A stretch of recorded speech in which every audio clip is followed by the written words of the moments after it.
시간이 무자비하게 흘렀다. 박지수가 모든 것을 잃기까지 30분밖에 남지 않았다. 50만 달러짜리 페라리는 연기만 뿜으며 멈춰 있었다. 이미 10명의 정비사가 시도했지만 실패했다. 이거 고치는 사람에게 100만 원 줄게. 그녀의 경력을 좌우할 회의를 앞두고 임원은 필사적으로 외쳤다. 조롱이 가득한 분위기 속 12세 소년이 다가왔다. 제가 도와드릴 수 있어요. 그가 말했다. 어른들은 비웃었고 그 가난한 소년이 무슨 힘이 있겠냐고 생각했다.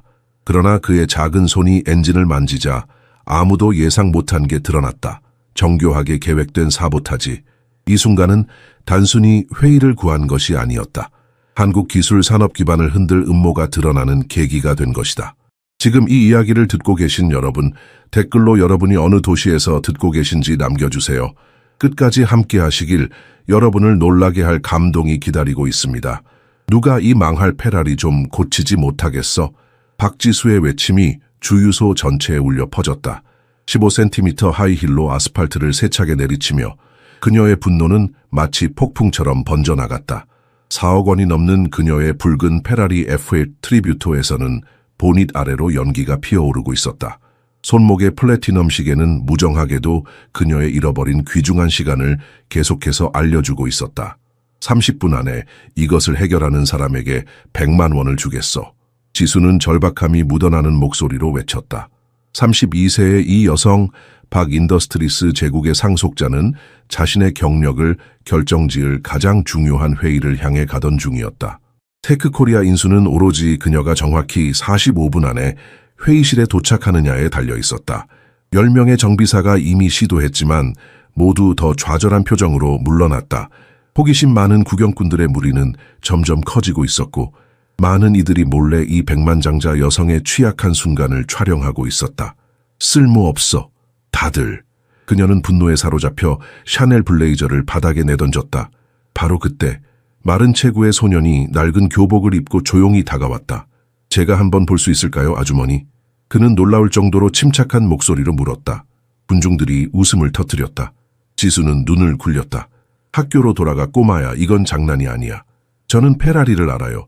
제 아버지가 한국에 오기 전에 마라넬로 공장에서 일하셨거든요. 그는 물러서지 않고 조용히 대답했다. 소년의 단호한 눈빛에서 무언가가 지수를 망설이게 했다. 시계는 이제 28분만 남았음을 보여주고 있었다. 그녀에게 어떤 선택지가 있었을까? 네가 뭐라도 더 망가뜨리면 네 아버지가 대가를 치르게 될 거야. 그녀는 길을 비켜주며 경고했다. 이 우연한 만남이 지수의 회의를 구하는 것뿐만 아니라 그녀의 제국의 기반을 뒤흔들 배신을 드러내고 이 12살 한국 소년의 인생을 영원히 바꿔놓을 것이라고는 아무도 상상하지 못했다. 민호의 가슴은 미친 듯이 뛰고 있었다. 그의 앞에는 아버지가 종종 이야기했던 꿈의 자동차 페라리가 있었다. 하지만 그는 자신의 두려움을 숨기고 차분하게 행동했다. 이 차를 고치는 것은 단순히 100만 원을 벌기 위한 것이 아니었다. 그것은 아버지에 대한 존경과 자신의 가치를 증명하는 일이었다. 도구를 빌릴 수 있을까요? 그가 가장 가까이 있는 정비사에게 물었다. 정비사는 비웃음을 감추지 못한 채 공구 상자를 건넸다. 민호는 숨을 깊게 들이마시고 보닛을 열었다. 뜨거운 증기가 그의 얼굴을 때렸지만 그는 움츠러들지 않았다. 그의 눈은 즉시 세부 사항을 분석하기 시작했다. 아버지의 목소리가 그의 귀에 울렸다. 기계의 심장을 이해하라. 그러면 그것은 너에게 비밀을 간직하지 않을 것이다. 거대한 제국의 운명과 가난한 소년의 미래가 이제 페라리의 고장난 심장에 달려 있었다. 민호가 보닛 아래로 몸을 숙이는 동안 그의 마음은 자신이 어떻게 이 순간에 도달했는지를 되짚었다. 서울의 산업 외곽지대에서의 그의 삶은 자동차 부품과 기술 매뉴얼 사이에서 형성되었다. 아버지 정기태는 이탈리아에서 페라리에 고용된 몇 안 되는 한국인 엔지니어 중 한 명이었지만 손해 부상으로 일찍 경력이 끝나 한국으로 돌아올 수밖에 없었다. 어린 시절 민호의 방은 다른 아이들처럼 장난감으로 가득하지 않았다. 대신 엔진 다이어그램과 정교한 설계도가 벽을 채웠다. 그가 5살 때부터 아버지는 그에게 엔진이 어떻게 숨쉬는지, 연료가 어떻게 피처럼 흐르는지, 그리고 각 부품이 어떻게 완벽한 조화를 이루는지 가르쳤다. 다른 아이들은 그저 자동차를 가지고 놀지만 너는 자동차를 이해하는 법을 배울 거야. 기타에는 종종 말했다. 밤마다 그들은 허름한 작업대에서 작은 엔진을 함께 분해하고 다시 조립했다. 아버지의 손가락이 떨릴 때면 민호의 작은 손이 대신 정밀한 작업을 했다. 하지만 그의 집에는 언제나 긴장감이 감돌았다. 어머니 수미는 민호가 정상적인 한국 소년처럼 공부에만 집중하기를 바랐다. 공부해서 좋은 대학에 가야지. 그래야 안정된 미래가 있어. 그녀는 끊임없이 강조했다. 그럴 때마다 기타에는 조용히 한숨을 내쉬었다. 모든 길이 대학을 통과하지는 않아요. 그는 부드럽게 반박했다. 우리 민호는 특별한 재능이 있어요. 그의 손은 마치 마법사의 손과 같아요. 민호는 이런 대화를 침대에서 웅크린 채 자주 들었다. 그는 그것이 단순한 논쟁이 아니라는 것을 알았다. 그것은 한국 사회에서의 성공의 의미에 대한 근본적인 질문이었다. 교실에서 그는 수학과 물리학에서 뛰어났지만 그의 숙제는 종종 미완성이었고 출석률은 낮았다. 이유는 간단했다. 그는 아버지의 작은 작업장에서 더 많은 시간을 보냈기 때문이다. 그의 가족의 재정 상황은 점점 악화되고 있었다. 아버지의 손치료비는 그들의 저축을 고갈시켰고 작은 정비소의 수입은 생활비를 겨우 충당할 정도였다. 어젯밤 민호는 부모님이 집을 팔아야 할지도 모른다는 낮은 목소리의 대화를 우연히 들었다. 그것은 처음으로 아버지가 울는 것을 본 순간이었다. 그날 아침 학교로 향하던 민호는 자신이 가족의 상황을 바꿀 방법을 찾겠다고 조용히 맹세했다. 그런 결심을 한 지 몇 시간도 되지 않아 운명은 그를 붉은 페라리와 절박한 백만장자 앞에 데려다 놓았다. 이제 그의 손가락은 아버지에게서 배운 모든 지식을 활용하여 복잡한 엔진 사이를 움직였다. 그의 귀는 미묘한 소리의 불일치를 감지했고 그의 코는 무언가 올바르지 않은 냄새를 포착했다. 주변의 조롱과 박지수의 초조한 한숨에도 불구하고 민호는 깊이 집중했다. 아버지, 제가 당신이 가르쳐 주신 모든 것을 증명할 시간입니다. 그는 마음속으로 중얼거렸다. 이 페라리는 단순한 자동차가 아니었다. 그것은 그의 가족을 위한 희망의 기회였다. 그리고 그는 그 기회를 놓치지 않을 것이었다. 페라리의 보닛 아래서 민호의 손이 움직이는 동안 그의 마음은 과거로 돌아갔다. 떨리는 손으로 이탈리아 자동차의 도면과 기술 설계도를 보여주던 아버지의 밤들이 생생하게 떠올랐다. 페라리는 단순한 자동차가 아니다. 기타에는 종종 말했다. 그것은 움직이는 예술작품이야. 수학적 정밀함으로 설계된. 악몽처럼 반복되는 그 사고의 기억이 민호의 가슴을 조여왔다. 그날은 아버지가 F8 트리뷰토의 최종 테스트 중이었다. 갑작스러운 유압 시스템 오작동으로 아버지의 손가락이 영구적으로 손상되었다. 회사는 이탈리아에서의 금전적 보상과 의료 치료를 제안했지만 기타에는 고향 한국으로 돌아가기로 선택했고 그곳에서 민호가 태어났다. 그것은 운명의 장난이었지. 아버지는 종종 쓴웃음을 지으며 말했다. 내가 사랑한 기계가 나를 배신했어. 하지만 그의 목소리에는 결코 원망이 담겨 있지 않았다. 오히려 존경과 이해가 깃들어 있었다. 완벽한 기계라도 인간의 실수를 용서하지 않아. 민호는 그 말의 깊은 의미를 완전히 이해하지 못했지만 아버지의 열정은 그대로 그에게 전해졌다. 그는 전체 시스템을 외우고 기술 매뉴얼을 암기하고 자주 회로와 피스톤에 대한 꿈을 꾸었다. 그의 작은 방 벽에는 K-팝 아이돌 포스터 대신 엔진 도식이 붙어 있었다. 수미는 항상 걱정했다. 기계 지식은 현대 한국에서 미래를 보장하지 않아. 그녀는 저녁 식사 중에 자주 논쟁했다. 우리나라는 디지털 기술로 발전하고 있어. 드라이버로는 안 돼. 민호는 한국 전통에 따라 공손하게 침묵을 지켰지만 그의 눈은 항상 도면으로 돌아갔다. 아버지의 손 상태는 매 겨울마다 악화되었다. 최근에는 식사 도구조차 제대로 들기 어려웠고 하물며 정교한 도구는 더욱 힘들었다. 정비소는 고객을 잃기 시작했고 의료비는 쌓여갔다. 어젯밤 민호는 부모님이 집을 팔아야 할지도 모른다는 낮은 대화를 들었다. 그것은 처음으로 아버지가 울고 있는 것을 본 순간이었다. 그 눈물 한 방울이 민호의 심장에 불을 지폈다. 학교로 떠나기 전 그는 가족의 상황을 바꿀 방법을 찾겠다고 자신에게 맹세했다. 그리고 이제 그의 앞에는 페라리 F8 트리뷰토가 있었다. 그의 가족의 운명을 바꾼 바로 그 모델이었다. 그리고 백만장자 여성은 빠른 수리를 위해 작은 재산을 기꺼이 지불하려 했다. 민호의 손가락이 컬러풀한 전선 다발을 더듬으며 그는 아버지가 밤에 가르쳐준 모든 것을 회상했다. 각 연결 지점, 각 센서의 위치, 모든 것이 그의 머릿속에 생생했다. 그의 손은 마치 그들이 수백 번 이 작업을 수행한 것처럼 자연스럽게 움직였다. 시간이 얼마나 남았습니까? 그가 갑자기 지수에게 물었다. 25분. 그녀는 긴장된 목소리로 대답했다. 민호는 다시 엔진으로 고개를 숙였다. 주변의 군중은 여전히 비웃고 있었지만 그는 이제 그들의 존재를 인식하지 못했다. 세상은 그와 기계로만 좁혀졌다. 그의 손가락이 탐색하는 동안 그는 무언가 이상한 것을 느꼈다. 그곳에 있어서는 안 되는 무언가. 아버지, 당신이 저를 인도해 주세요. 그는 조용히 기도했다. 그리고 마치 응답하듯 그의 손가락은 문제의 원인을 발견했다. 주유소의 디지털 시계가 냉정하게 시간의 흐름을 표시했다. 25분 남았다. 민호가 페라리에 열린 보닛에 다가가자 군중들이 반원을 형성했다. 타는 오일과 과열된 금속 냄새가 그의 훈련된 감각에 선명하게 감지되었다. 박지수는 회의적이면서도 절박한 표정으로 전화에 빠르게 말했다. 꼭 갈게요. 15분만 미뤄주세요. 비상 상황이에요. 그녀의 완벽하게 화장된 얼굴도 그 긴장감을 숨기지 못했다. 이봐, 꼬마야. 시간만 낭비하고 있어. 실패한 정비사들 중 하나가 조롱했다. 저 차는 전문가조차 해결 못했어. 민호는 잠시 눈을 감았다.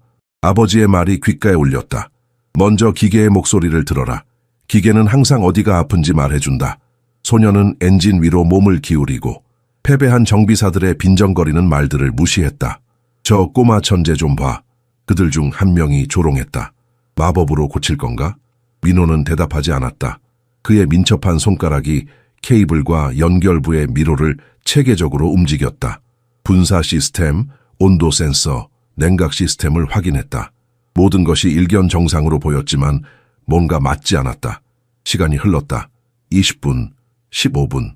지수는 초조한 통화와 소년을 향한 분노, 어린 시선을 번갈아 가며 원을 그리며 걸었다. 그녀의 경력을 결정지을 회의가 손가락 사이로 미끄러져 빠져나가고 있었다. 포기해, 꼬마야. 나이든 정비사 중 한 명이 말했다. 우리도 못했는데 네가 가능성이 있겠어? 민호의 이마에서 땀방울이 흘러내렸다. 그것은 단순한 기계적 문제가 아니었다. 뭔가 다른 것이 있었다. 그는 주유소의 시끄러운 소리, 조롱하는 목소리들, 심지어 지수의 초조한 발소리까지 모두 차단했다. 그의 세계는 이제 페라리의 심장과 그의 손가락으로 축소되었다. 바로 그때 민호는 미묘한 무언가를 발견했다. 작고 검은 장치가 주 전자 시스템에 연결되어 있었다. 그것은 거기에 속하지 않았다. 그의 마음이 빠르게 그 의미를 처리했다. 왜 이런 장치가 여기 있지? 그는 자신에게 중얼거렸다. 그것은 우연히 설치될 수 있는 것이 아니었다. 그것은 명확한 목적을 가지고 있었다. 회의까지 얼마나 남았습니까? 그가 갑자기 지수에게 물었다. 32분. 그녀는 소년의 객관성에 놀라며 대답했다. 민호는 생각에 잠겼다. 이 고급 차량이 왜 하필 이 시간에 이런 방식으로 고장났을까? 장치를 더 자세히 검사하자 그는 깨달았다. 이것은 단순한 고장이 아니었다. 이것은 의도적인 방해였다. 특정 도구가 필요합니다. 민호가 가장 가까운 정비사에게 말했다. 그리고 빨리요. 그의 요청에 놀란 정비사는 필요한 도구를 가져왔다. 민호의 손가락이 이제 더 확신을 가지고 움직였다. 그의 마음은 누가 왜 이런 장치를 설치했을지 궁금해했지만 지금 그의 임무는 명확했다. 차를 작동시키고 지수가 회의에 도착하도록 하는 것이었다. 시계는 잔인하게 초를 세어나갔다. 10분이 남았다. 민호의 어깨는 긴장으로 뻣뻣해졌지만 그의 손은 여전히 안정적이었다. 지수의 통화 목소리가 더 긴박해졌다. 그녀의 회사의 미래가 달린 중요한 계약이 이 12살 소년의 손에 달려있다는 것이 믿기지 않았다. 민호는 마지막 연결부를 확인하고 있었다. 장치를 조심스럽게 제거하면서 그는 이 작은 검은 상자가 그의 가족의 운명을 바꿀 수 있다는 것을 알지 못했다. 그리고 이것이 단지 시작에 불과하다는 것도. 이건 기계적 고장이 아닙니다. 민호가 손가락 사이에 작은 검은 장치를 들고 선언했다. 누군가 의도적으로 당신의 차를 방해했어요. 경악스러운 침묵이 군중 위에 내려앉았다. 지수가 다가왔고 그녀의 창백한 얼굴이 붉은 립스틱과 대조를 이루었다. 뭐라고? 그게 말이 돼? 누가 감히? 상황의 현실이 이해되기 시작하자 그녀의 목소리가 흔들렸다. 민호는 작업하면서 설명했다. 이 장치는 정확히 이 시간에 냉각 시스템의 흐름을 차단하도록 프로그래밍 되었어요. 정교한 장치예요. 아무나 설치할 수 있는 게 아닙니다. 그의 손가락이 놀라운 정밀함으로 움직이며 조심스럽게 장치를 분리하고 원래 케이블을 재연결했다. 시계는 이제 10분밖에 남지 않았음을 보여주었다. 땀방울이 소년의 이마를 타고 흘러내렸다. 지수는 이제 전화로 자신의 개인 운전기사와 통화 중이었다. 민호의 마음은 빠르게 생각했다. 이런 종류의 방해는 단순한 장난이 아니었다. 이것은 지수가 회의에 참석하지 못하도록 하기 위한 계산된 전문적인 시도였다. 누가 당신의 차에 접근할 수 있었나요? 민호가 작업에서 눈을 떼지 않고 물었다. 지수는 잠시 망설였다. 내 운전기사, 회사 경비원, 개인 비서, 그리고 그녀는 멈추었고 그녀의 얼굴을 그림자가 스쳤다. 그리고 내 동업자 이성진. 그녀의 목소리에 담긴 갑작스러운 냉기가 민호의 주의를 끌었다. 그는 고개를 들어 그녀의 눈을 바라보았다. 거기에는 깨달음과 배신감이 뒤섞여 있었다. 오늘 회의에 참석할 예정이었던 이성진 씨인가요? 민호가 마지막 전선을 연결하며 물었다. 지수는 천천히 고개를 끄덕였다. 그녀의 머릿속 톱니바퀴가 민호가 수리하는 엔진처럼 빠르게 돌아가고 있었다. 그녀가 회의에 도착하지 못한다면 계약은 그녀 없이 서명될 것이고 이성진에게 새로운 인수의 과반수 지배권을 줄 것이었다. 이게 무슨 의미인지 알아요? 민호가 부드럽게 물었다. 그의 목소리는 어린 나이에 비해 놀라울 정도로 성숙했다. 지수는 그를 새로운 눈으로 바라보았다. 그것은 내가 배신당했다는 뜻이야. 그녀가 낮은 목소리로 대답했다. 그리고 네가 그것을 발견했어. 완료했습니다. 민호가 정확한 움직임으로 보닛을 닫으며 선언했다. 엔진을 켜보세요. 지수는 운전석으로 미끄러지기 전에 단 1초 망설였다. 키를 돌렸다. 페라리의 엔진이 비단처럼 부드럽게 생명을 얻었고 이전 문제의 흔적은 전혀 없었다. 회의까지 7분. 지수는 교복을 입은 소년을 새로운 감정, 존경, 이 담긴 눈으로 바라보았다. 그녀의 얼굴에 결단력이 떠올랐다. 그녀가 페라리의 승객석 문을 열며 명령했다. 민호는 예상치 못한 명령에 얼어붙었다. 뭐라고요? 너는 방금 내 경력을 구했고 방해 공작을 발견했어. 회의에서 이것을 설명하기 위해 네가 필요해. 그녀가 급박하게 말했다. 100만 원. 기억나지? 내 동업자를 밝혀내는 것을 도와준다면 보너스도 있어. 민호는 망설였다. 학교, 부모님이 걱정할 것이다. 하지만 언급된 금액은 몇 달 동안 아버지의 치료비를 지불할 수 있을 것이다. 더욱이 그는 자신이 큰일의 일부가 되고 있다는 강한 감각을 느꼈다. 빠른 전화를 할 수 있을까요? 그가 물었다. 지수는 민호가 어머니에게 전화를 걸어 중요한 사람을 돕고 있으며 늦게 도착할 것이라고 모호하게 설명하는 동안 조급하게 고개를 끄덕였다. 그의 어머니가 항의하기 전에 그는 전화를 끊고 스포츠카에 올랐다. 차 문이 닫히는 소리가 마치 운명의 문이 닫히는 소리처럼 들렸다. 이제 돌아갈 수 없었다. 지수는 페라리의 엔진을 울렸고 그들은 서울의 혼잡한 거리로 달려나갔다. 페라리는 서울의 거리를 가로질러 돌진했다. 민호는 안전벨트를 꽉 붙잡았다. 이런 속도를 경험해 본 적이 없었다. 지수의 운전 실력은 그녀의 사업가로서의 결단력만큼이나 인상적이었다. 그녀는 교통체증을 마치 물이 바위 사이를 흐르듯 우아하게 헤쳐나갔다. 어떻게 알았지? 지수가 도로에 시선을 고정한 채 물었다. 어떻게 너 같은 나이의 소년이 10명의 전문 정비사가 발견하지 못한 것을 발견했지? 민호는 아버지, 페라리에서의 일, 사고, 기술 도면을 공부한 밤들에 대해 간략히 설명했다. 지수는 점점 더 관심을 보이며 경청했다. 아버지는 항상 이탈리아 차들은 까다롭지만 이유 없이 고장나지 않는다고 하셨어요. 민호가 설명을 마쳤다. 고장의 패턴을 보았을 때 그것이 의도적이라는 것을 알았어요. 그들이 강남의 금융지구를 가로지르는 동안 지수는 상황에 대해 더 많은 것을 밝혔다. 그녀의 회사가 인수하고 있는 반도체 기업 테크코리아는 혁명적인 새로운 칩을 개발했다. 그녀의 동업자 이성진은 몇 달 동안 교묘하게 과반수 지배권을 확보하려고 시도해왔다. 한국 반도체는 세계 최고예요, 민호가 말했다. 과학 선생님이 우리가 세계 시장을 지배한다고 하셨어요. 지수는 잠시 미소를 지었다. 그래서 우리는 이 기술을 외국 기업이 통제하도록 내버려 두지 않고 한국인의 손에 유지해야 해.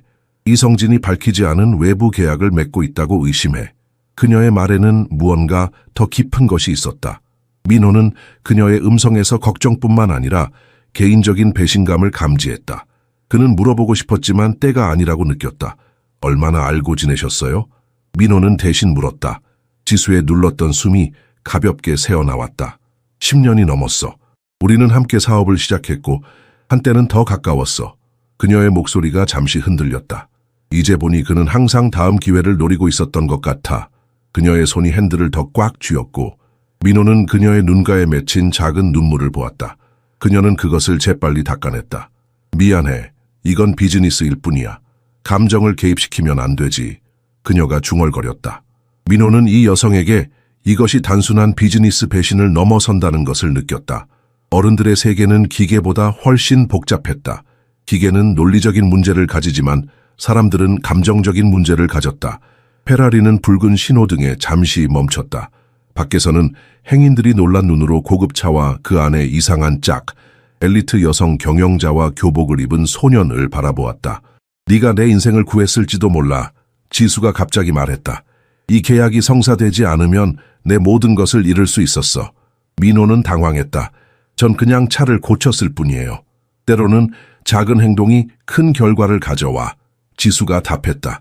박 인더스트리스의 거대한 건물이 앞에 나타났다. 2분 남았다. 페라리는 타이어 끽하는 소리와 함께 주차했다.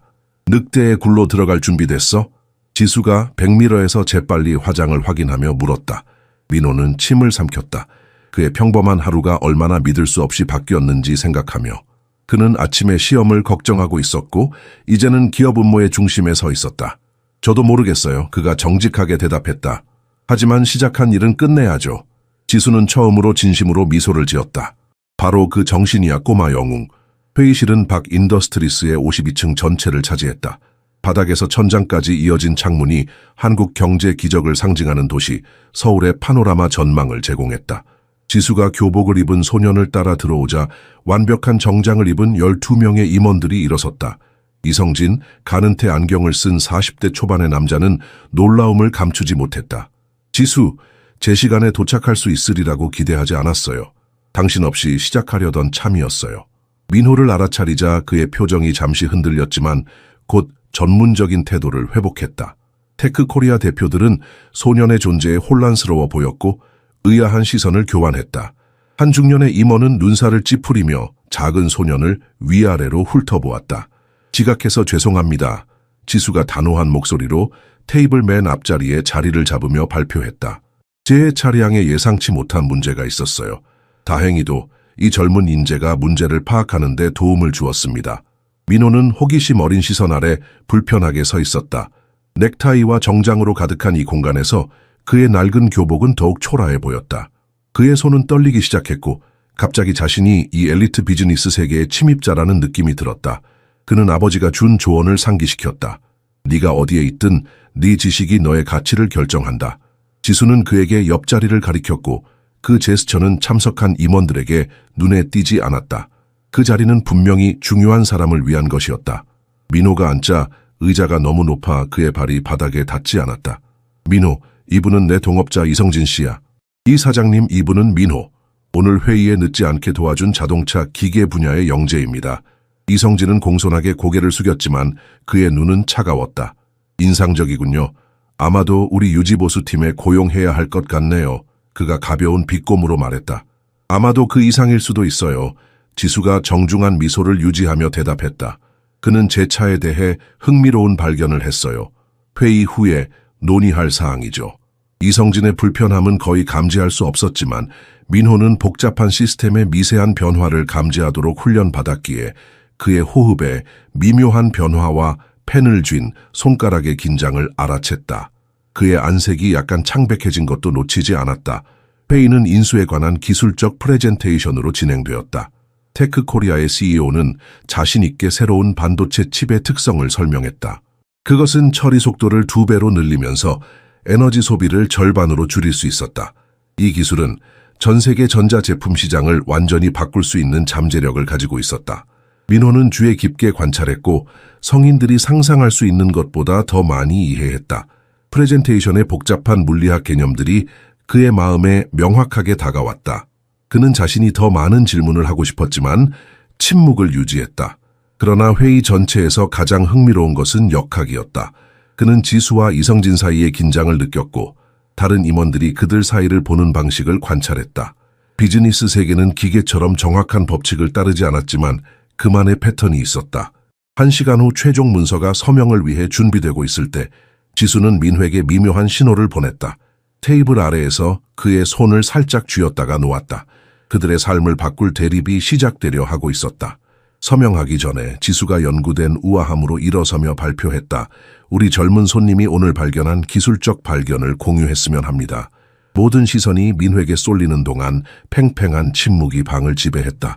소녀는 심장이 가속되는 것을 느꼈다. 그의 입이 갑자기 말라붙었고 손바닥에서는 땀이 흘렀다. 그러나 아버지의 기억이 그에게 용기를 주었다. 기타의 목소리가 그의 마음속에서 울렸다. 진실은 항상 가장 강력한 도구다. 그는 깊게 숨을 들이쉬고 시작했다. 박 사장님의 페라리 FL 트리뷰토는 정확히 이 회의 3시간 전에 과열을 일으키도록 프로그래밍된 장치로 방해받았습니다. 그는 작은 검은 장치를 유리 테이블 위에 올려놓았다. 이 장비는 정교하며 이 특정 모델을 위해 맞춤 제작되었습니다. 장치가 테이블에 부딪히는 소리가 방 전체에 울렸다. 그것은 작았지만 그 존재감은 방 안의 모든 산소를 빨아들이는 것 같았다. 이성진은 중립적인 표정을 유지했지만 몽블랑 펜을 쥔 그의 손가락 마디가 하얗게 변했다. 그의 턱 근육이 미세하게 떨렸고 그의 눈은 민회에서 지수로 다시 장치로 빠르게 움직였다. 정말 놀라운 주장이군요. 이성진이 통제된 목소리로 말했다. 그리고 당신 학교 소년이 전문 정비사들이 실패했을 때 이것을 식별했다고 상상합니다. 그의 말에 담긴 경멸은 방 안에서 거의 만질 수 있을 정도였다. 테크코리아 임원들은 불편하게 자리에서 꿈틀거렸다. 회의실의 온도가 갑자기 10도 떨어진 것 같았다. 네, 민호가 간단히 대답했다. 제 아버지가 마라넬로 공장에서 이 모델을 설계하는 데 도움을 주셨기 때문입니다. 저는 대부분의 정비사보다 그 내부 구조를 더 잘 알고 있습니다. 민호의 단순하지만 확실한 대답은 예상치 못한 힘을 가지고 있었다. 이성진의 조롱은 그의 입술에서 사라졌다. 소년의 눈에는 흔들림이 없었다. 그것은 진실을 말하는 사람의 명확함이었다. 지수가 살짝 미소를 지었다. 이 장치에는 지문이 있어요, 이 사장님. 그리고 저는 지난 48시간 동안 제 차량에 접근한 사람에 대한 전면적인 조사를 요청할 것입니다. 그녀의 말은 비단처럼 부드러웠지만 그 안에는 강철의 날이 숨겨져 있었다. 방 안의 모든 사람이 그 함의를 이해했다. 이성진은 안경을 조정하며 그의 외관이 균열되기 시작했다. 내가 이것과 관련이 있다고 암시하는 것은 터무니없고 명예훼손적인 일입니다. 그의 목소리는 강했지만 그의 눈에는 공포의 흔적이 있었다. 민호는 그것을 보았다. 포식자가 함정에 갇혔을 때 보이는 것과 같은 공포. 그때 이성진의 개인 비서, 방 구석에서 조용히 있던 젊은 남자가 갑자기 일어섰다. 그의 얼굴은 창백했고 그의 손은 떨고 있었다. 모든 사람이 그를 바라보았다. 이 사장님은 이것과 아무 관련이 없습니다. 그가 떨리는 목소리로 말했다. 제가 했습니다. 예상치 못한 고백에 모두가 돌아섰다. 방 안에 집단적인 숨 멈춤이 있었다. 비서 박진우가 계속했다. 저는 지시를 받았습니다. 이 사장님이 아니라 글로벌테크의 대표들로부터요. 그들은 제가 오늘 박 사장님을 지연시키는 것을 돕는다면 임원 자리를 약속했습니다. 이성진은 진정으로 충격받은 것처럼 보였다. 진우 무슨 말을 하는 거야? 진우는 그의 시선을 피했다. 글로벌테크는 박 사장님이 없는 상태에서 인수가 서명되기를 원했습니다. 그들은 이 사장님과 박 사장님이 모르는 2차 계약을 맺고 있습니다. 이성진의 얼굴이 창백해졌고 테크코리아 임원들은 불편하게 자리에서 꿈틀거렸다. 지수는 놀랍도록 침착하게 남아있었다. 이 인수를 마무리 짓기 전에 논의해야 할 것이 훨씬 더 많은 것 같군요.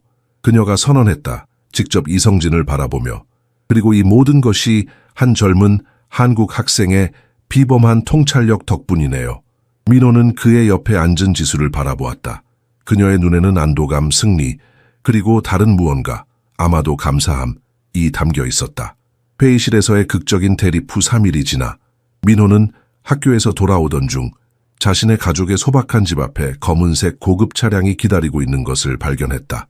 정장을 입은 운전기사가 문을 열었고 그 안에는 박지수가 앉아 있었다. 민호의 심장이 뛰었다. 그날 이후 그는 지수에 대해 많이 생각했지만 그녀가 직접 그의 집을 방문할 거라고는 예상하지 못했다. 그의 부모님은 어떤 반응을 보일까? 그들은 그가 학교를 빠진 이유에 대해 여전히 혼란스러워했다. 민호의 부모는 전통적인 한국의 환대로 백만장자를 맞이했다. 어머니 수미는 떨리는 손으로 그들의 가장 좋은 도자기에 차를 대접했다. 기타에는 그의 손상된 손으로 정중하게 인사했다. 지수는 작은 거실을 주의 깊게 관찰했고 벽에 붙은 기술 도면들과 기타의 손에 눈에 띄게 악화된 상태를 알아챘다. 당신의 아들이 제 회사를 구했습니다. 지수가 초기 예의를 마친 후 시작했다. 그 방해 공작은 빙산의 일각에 불과했어요. 우리는 이성진이 우리의 독점 기술을 글로벌테크에 비밀리에 판매하려 했다는 것을 발견했습니다. 그는 과반수 지배권을 얻자마자 그렇게 할 계획이었죠. 기태는 자랑스럽게 고개를 끄덕였다. 민호는 재능이 있습니다. 항상 그랬죠. 그것은 단순한 재능 이상입니다. 지수가 대답했다. 그것은 기술적 지식, 직관력, 그리고 정직함이라는 드문 조합입니다. 제가 매우 높이 평가하는 자질이죠.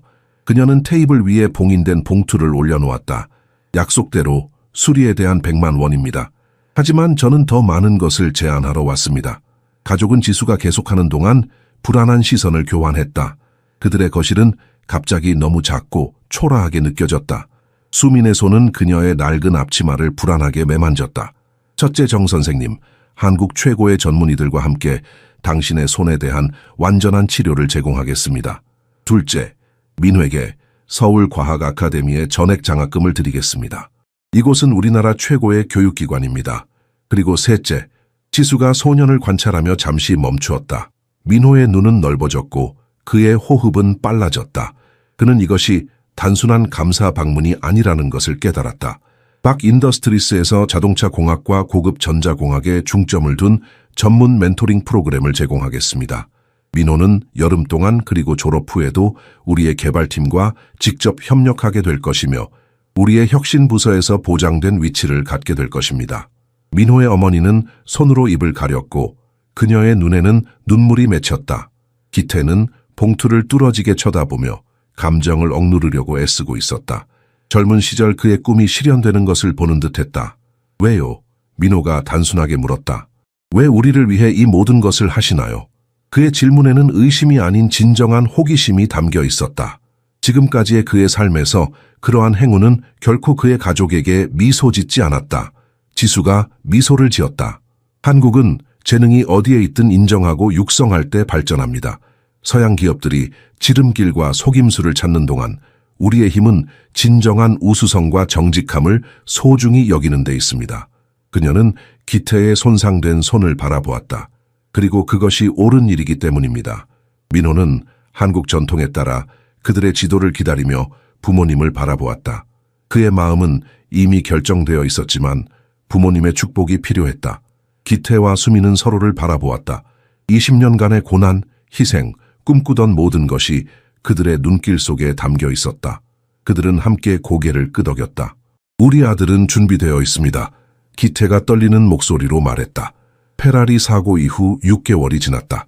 정가의 집 뒤편에 있던 작은 정비소는 이제 박 인더스트리스의 지원으로 최신 도구와 기술을 갖춘 현대적인 엔지니어링 연구실로 변모했다. 기름 냄새와 낡은 공구들은 이제 첨단 장비와 깨끗한 작업대로 대체되었다. 아시아 최고의 미세 수술 전문의와 3번의 수술을 받은 기태의 손은 점차 그 기민함을 회복하고 있었다. 그는 이제 박 인더스트리스의 자동차 디자인 부서의 컨설턴트로 일했고 페라리에서의 그의 경험이 마침내 마땅한 인정을 받고 있었다. 아버지, 이 설계도 어떻게 생각하세요? 민호가 디지털 태블릿을 들고 아버지에게 다가갔다. 그 위에는 새로운 유형의 정의, 자동차 냉각 시스템이 표시되어 있었다. 기태는 이제 더 안정된 손가락으로 화면을 확대했다. 흥미롭군. 하지만 여기 연결부에 문제가 있을 수 있어. 고속에서 진동이 발생할 거야. 민호는 고개를 끄덕이며 즉시 수정을 시작했다. 그는 이제 명망 있는 과학 아카데미와 회사의 특별 프로젝트 사이에서 시간을 나누었다. 그의 일정은 한국의 엄격한 교육 패턴을 따랐다. 집중적인 수업, 집중적인 학습, 그리고 절대적인 헌신. 하지만 이제는 명확한 목적과 방향성을 가지고 있었다. 어머니 수민이 연구실에 들어왔다. 그녀의 손에는 간식과 차가 담긴 트레이가 있었다. 그녀의 얼굴은 몇 달 전보다 훨씬 더 편안해 보였다. 더 이상 청구서와 다가오는 퇴거에 대한 걱정이 그녀의 눈에 그림자를 들이우지 않았다. 민호야 또 식사를 건너뛰었구나. 그녀가 부드럽게 꾸짖었다. 박 사장님이 네가 또 밤새 일했다는 것을 알면 좋아하지 않으실 거야. 민호는 수줍게 웃었다. 어머니, 제가 이번 주에 해결하기로 약속한 문제가 있어요. 천재라도 쉬어야 해, 수민이 대답했다. 이제 아들의 재능을 자랑스럽게 인정하며 민호의 첫 번째 중요한 프로젝트에서 그는 새로운 전기 프로토타입의 냉각 시스템에서 잠재적인 결함을 발견했고 제작업에 수백만을 절약했다. 처음에는 청소년과 함께 일하는 것에 회의적이었던 선임 엔지니어들은 이제 그에 관심을 두고 경쟁했다. 지수는 정기적으로 연구실을 방문했다. 그날 오후 그녀는 민호가 새로운 자동차 보안 시스템에 작업하는 것을 지켜보고 있었다. 이성진에게 무슨 일이 있었는지 알아? 그녀가 민호가 세심하게 구성 요소를 조정하는 동안 물었다. 싱가포르에서 다시 시작하려고 한다는 소문을 들었어요. 소년이 작업에서 눈을 떼지 않고 대답했다. 지수는 고개를 끄덕였다. 한국 기업들은 그에게 문을 닫았어. 아무도 국가 기술을 외국인에게 기꺼이 팔려는 사람을 신뢰하지 않아. 그녀는 잠시 멈췄다. 글로벌 테크도 문제를 겪고 있어. 스캔들이 밝혀진 이후로 그들의 주식은 30% 하락했어. 민호는 마침내 눈을 들었다. 그들이 다시 시도할 것 같으세요? 다른 방법으로 기술을 훔치려고요? 의심의 여지 없이 지수가 자신감 있는 미소로 대답했다. 하지만 한국 산업은 귀중한 교훈을 배웠어. 때로는 우리의 가장 큰 힘이 최첨단 연구실이 아니라 당신 같은 사람들, 다른 사람들이 보지 못하는 것을 볼 수 있는 사람들에게 있다는 것을. 그 순간 지수의 전화가 울렸다. 짧은 대화 후 그녀는 심각한 표정으로 전화를 끊었다. 테크코리아가 서버에 대한 새로운 침입 시도를 확인했어. 시스템을 깊이 이해하고 무엇이 침해되었는지 확인할 수 있는 사람이 필요해. 민호는 즉시 일어섰다. 도울 수 있어요. 아카데미 프로젝트를 위해 그들의 아키텍처를 공부했어요. 지수는 미소를 지었다. 그래서 내가 직접 왔어. 싸움은 계속되고 있어, 민호. 소년의 눈이 결단력으로 빛났다. 이것은 이제 단순한 자동차 수리 그 이상이었다. 이것은 그의 조국의 기술적 주권을 위한 싸움이었다. 테크코리아의 중앙연구실에서 민호는 지금까지의 가장 큰 도전에 직면하고 있었다. 침입 시도는 정교했으며 내부 지식이 있는 사람만이 악용할 수 있는 취약점을 활용했다. 13시간의 중단 없는 분석 끝에 소년은 마침내 패턴을 식별했다. 이것은 안에서 밖으로의 공격입니다. 그가 보안팀과 지수에게 설명했다. 화면에 코드라인을 가리키며 누군가 페라리에서 발견한 것과 유사하지만 훨씬 더 고급스러운 장치를 주 서버에 물리적으로 심었습니다. 시니어 기술자들은 회의적으로 보였지만 지수는 소년의 직관을 신뢰하는 법을 배웠다. 그 장치는 어디에 있을까? 주 서버의 냉각 시스템에 있을 겁니다. 민호가 망설임 없이 대답했다. 그곳이 지속적으로 모니터링되지 않는 주 네트워크에 직접 접근할 수 있는 유일한 장소입니다. 그들이 민호가 예측한 정확한 위치에서 장치를 발견했을 때 시니어 엔지니어들의 경외심은 진정한 존경으로 변했다. 기술적 서명이 확인했다. 그것은 서양, 특히 글로벌 테크의 제조품이었다. 그날 밤 팀이 축하하는 동안 민호는 서울의 불빛을 바라보며 고립된 발코니로 물러났다. 지수가 그를 거기서 발견했다. 생각에 잠겨있는. 성공의 한가운데서 뭔가가 당신을 괴롭히네요. 그녀가 말했다. 질문이 아닌 관찰로. 민호는 천천히 고개를 끄덕였다. 고급 기술에 대해 더 많이 배울수록 한국이 얼마나 취약한지 더 깨닫게 됩니다. 재능이나 인프라가 부족해서가 아니라 우리가 너무 신뢰하기 때문입니다. 신뢰는 우리의 강점이자 약점입니다. 지수가 동의했다. 우리는 충성심과 헌신을 기반으로 회사를 세웠고 이러한 가치들이 단 한 세대 만에 한국을 기술 강국으로 만들었습니다. 서구가 전쟁에서 회복하는 동안 우리는 이제 세계 시장을 장악하는 반도체를 개발했습니다. 민호는 책상 위에 놓인 손상된 장치를 생각에 잠겨 바라보았다. 그것은 고급 기술이었지만 결함이 있었다. 그들이 그것을 발견하지 못했다면 몇 주 안에 테크코리아의 모든 시스템이 침해되었을 것이다. 하지만 그들은 같은 규칙으로 플레이하지 않습니다. 민호가 완성했다. 보고서에서 미국과 유럽 기업들이 반복적으로 우리의 지적 재산을 훔치려고 시도한 것을 봤습니다. 지수는 젊은이의 예리한 통찰력에 자랑스럽게 미소 지었다. 바로 그렇기 때문에 당신 같은 사람들이 중요합니다. 한국 지도자들의 다음 세대는 우리의 전통적인 윤리와 전략적 경계를 결합해야 합니다. 민호는 그 주유소에서의 아침 이후 걸어온 길을 성찰했다. 낡은 교복을 입은 소년에서 박 인더스트리스의 보호를 받는 사람으로 아버지는 항상 기계의 심장을 이해하는 것이 중요하다고 말씀하셨어요. 이제 저는 우리의 기계를 원하는 사람들의 심장도 이해해야 한다는 것을 깨닫습니다. 그리고 당신은 둘 다 이해합니다. 지수가 결론지었다. 부드럽게 소년의 어깨에 손을 얹으며.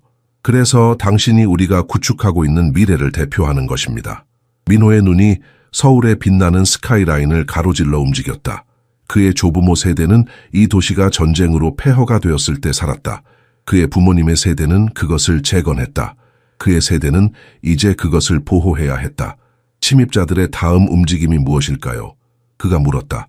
지수는 잠시 생각에 잠겼다. 그들은 더 교묘해질 것입니다. 아마도 우리의 약점을 직접 공격하지 않고 우리의 강점을 이용하려 할 것입니다. 우리의 신뢰, 민호가 말했다. 그래, 지수가 고개를 끄덕였다. 그래서 우리가 계속 진화해야 하는 이유지. 우리의 가치를 포기하지 않으면서도 더 현명해져야 해. 민호는 테크코리아 서버에서 발견한 장치를 다시 한번 살펴보았다. 그는 이미 마음속으로 더 나은 보안 시스템, 이런 침입 시도를 감지하고 무력화할 수 있는 시스템을 구상하고 있었다. 내일 아침부터 시작하겠습니다. 그가 결심에 찬 목소리로 말했다. 지수는 미소를 지었다. 이 청소년의 눈에서 그녀는 한국의 미래를 보았다. 기술적으로 뛰어나면서도 경계하는, 혁신적이면서도 자신의 뿌리를 기억하는 미래. 2년이 흘렀다. 이제 14세가 된 민호는 한국 기술업계에서 알려진 인물이 되었다. 그의 임베디드 시스템 보안 프로그램은 박 인더스트리스의 모든 차량에 구현되었고 침입 탐지에 대한 그의 독특한 접근 방식은 국내 주요 대학에서 연구되고 있었다. 그 특별한 아침, 그는 박 인더스트리스 사장실 앞에서 긴장되게 기다리고 있었다. 이것은 평범한 소환이 아니었다. 지수는 원을 닫는다는 말을 하며 아버지를 데려오라고 요청했다. 기타에는 아들 옆에 앉아 재건된 손을 유연하게 했다. 여러 번의 수술과 집중 치료 후 그는 80%의 움직임을 회복했다. 기계에 대해 내가 항상 뭐라고 말했지? 그가 아들에게 물었다. 기계는 결코 거짓말하지 않는다고요. 민호가 미소 지으며 대답했다. 문제는 항상 논리적인 원인을 가지고 있다고요. 바로 그거야. 그리고 사람들은 기계보다 더 복잡해. 기태가 말했다. 지수 씨가 우리가 너의 재능 외에는 제공할 것이 없었을 때 우리를 어떻게 대했는지 절대 잊지 않을 거야. 문이 열리고 지수가 그들을 안으로 초대했다. 두 사람의 놀라움으로 방은 임원들로 가득 차 있었고 더 놀랍게도 페라리 대표들도 있었다. 시인사 여러분, 지수가 발표했다. 오늘 박 인더스트리스와 페라리 간의 역사적인 파트너십을 공식화하게 되어 자랑스럽습니다. 이 파트너십은 차세대 보안 시스템 개발을 위한 것입니다. 이탈리아 대표 마르코 비안키가 앞으로 나섰다.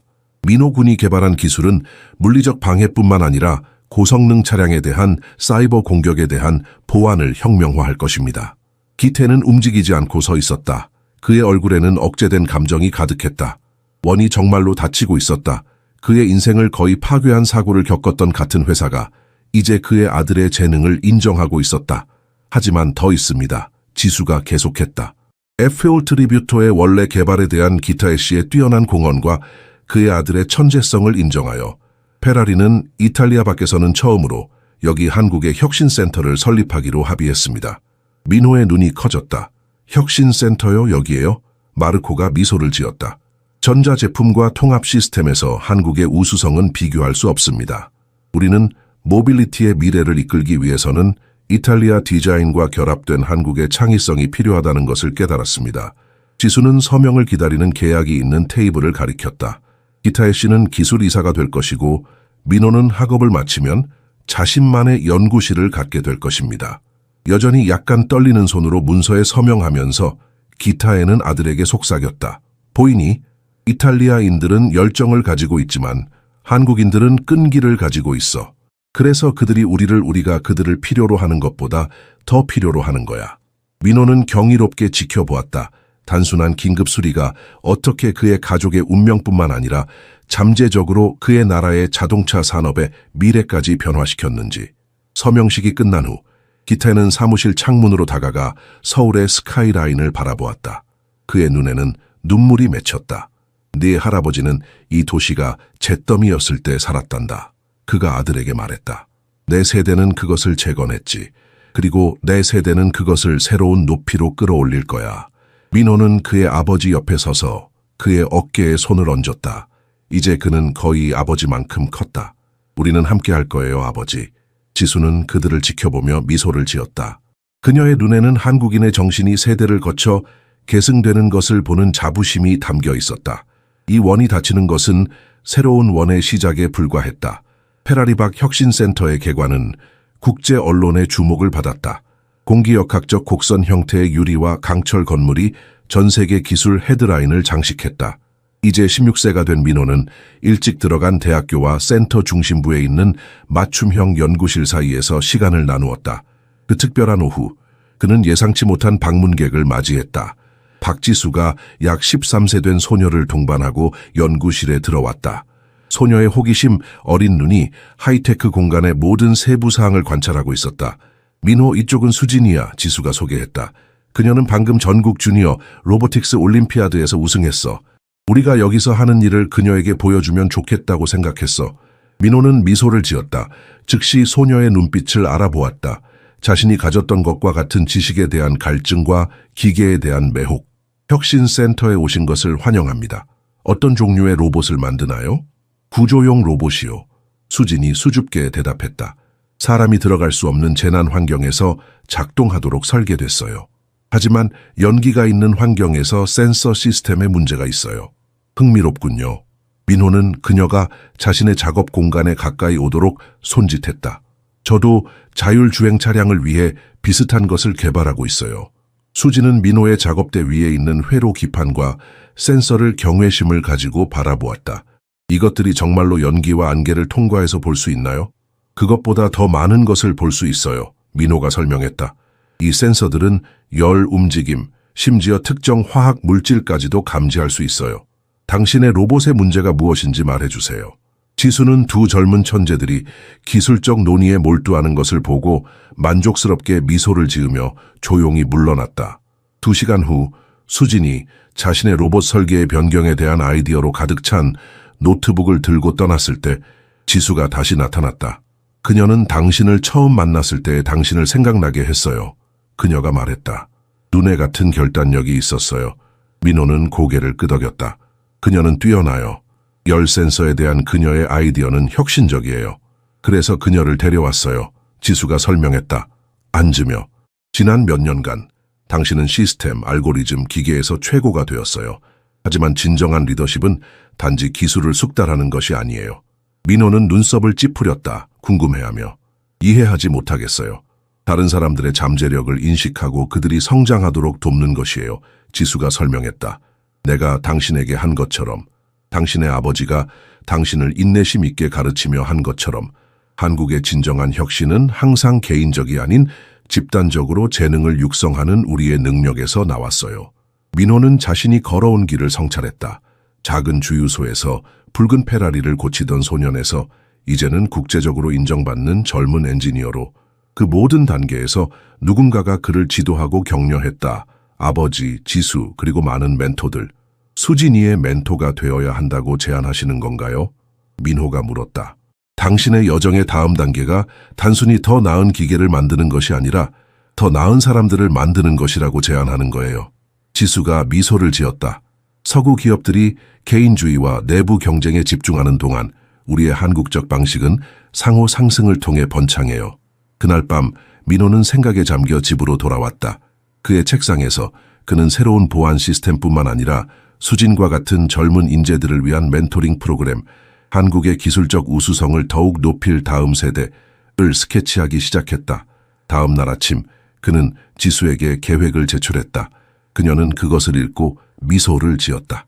이것이 바로 우리가 서구와 다른 점이에요. 그녀가 말했다. 그들은 스타를 만들지만 우리는 별자리를 만들어요. 민호는 자신이 그저 시작에 불과하다는 것을 알았다. 그의 진정한 유산은 그가 영감을 주고 지도할 다음 세대의 젊은 마음들에게 있을 것이다. 5년 후 붉은 페라리 F8 트리뷰토가 이제 원래 크기의 3배로 확장된 거대한 단지인 페라리박 혁신센터 앞에 부드럽게 주차했다. 21세가 된 민호는 차에서 나오기 전에 블레이저를 조정했다. 그의 인생을 바꾼 동일한 모델이 이제 그의 개인 차량이 되었고 대학 졸업 선물로 받은 것이었다. 메인 로비에서 전시회가 파트너십의 5주년을 기념하고 있었다.